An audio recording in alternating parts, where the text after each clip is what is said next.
C'est le TGV low cost de la SNCF, facilement reconnaissable à ses couleurs, rose et turquoise. Le TGV Ouigo, il fait partie d'un vaste plan de rénovation lancé depuis 2012 par la SNCF de sa flotte de TGV vieillissants.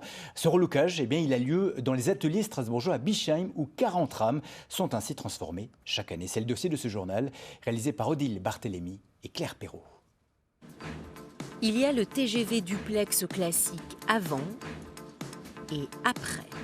Cette customisation en Ouigo s'effectue ici au Technicentre de Bischheim.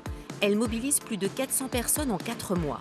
Une fois décapée, c'est l'effeuillage intégral des voitures et motrices, sièges, portes, cloisons, luminaires, tout est démonté. Je vérifie que rien ne peut... Tout ce qu'on a dégarni, tout est attaché. Tout ce qui reste sur place, que ça ne puisse pas tomber et blesser quelqu'un. Après 15 ans de service, à la révision classique s'ajoute cette métamorphose en TGV low cost. La grande vitesse à bas coût passe par un nouveau design, une première classe supprimée, une voiture-bar transformée. Dans l'espace ici, c'était ce qu'on appelait la salle consommation, où il y avait des manches debout et des manches assis, qui ont été supprimées pour créer une salle voyageur, pour optimiser le nombre de places pour les rames Ouigo de 24 places. Rajouter des sièges dans un TGV Ouigo, c'est 250 voyageurs en plus. Gagner des places demande aussi de rationaliser l'espace et les coûts. On a cherché à alléger un maximum de choses. On a donc des sièges qui sont très allégés par rapport aux sièges d'origine. C'est pour ça qu'ils ont donc beaucoup de pièces en magnésium, beaucoup de pièces en aluminium. Nous sommes sur un produit low cost et donc du coup on doit faire de la réduction de coûts. On doit chercher du gain un peu partout. Les éclairages ici qui ont été repeints et dont on a fait donc une opération de maintenance lourde pour que ça apparaisse comme du neuf. Également sur donc la partie porte-bagages, on a conservé ceux d'origine et on les a juste repeints. Recyclées et changées, toutes les pièces sont passées au peigne fin. Donc là, je procède tout simplement à un contrôle d'ultrason sur une roue. Donc je regarde à l'intérieur de la matière pour regarder s'il y a des anomalies en termes de fissures. Et on ne lésine pas sur les essieux d'un Ouigo, ils sont flambant neufs.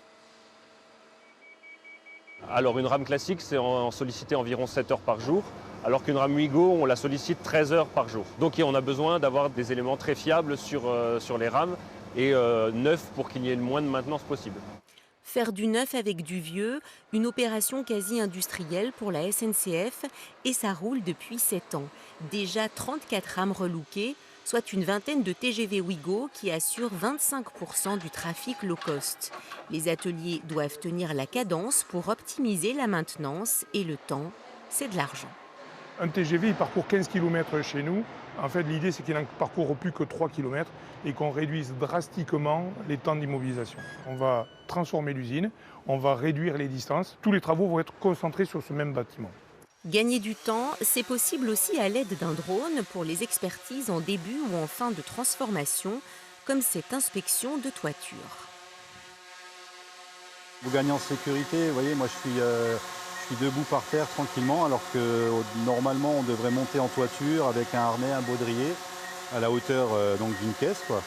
Et donc ça nous permet de gagner du temps aussi, parce qu'on peut le faire vraiment n'importe où. Alors que si on veut le monter un agent en toute sécurité sur une toiture, c'est une voie bien spécifique qui est équipée justement pour monter en toiture. Au bout de 4 mois, 20 corps de métier auront passé plus de 60 000 heures à rajeunir des rames vieillissantes.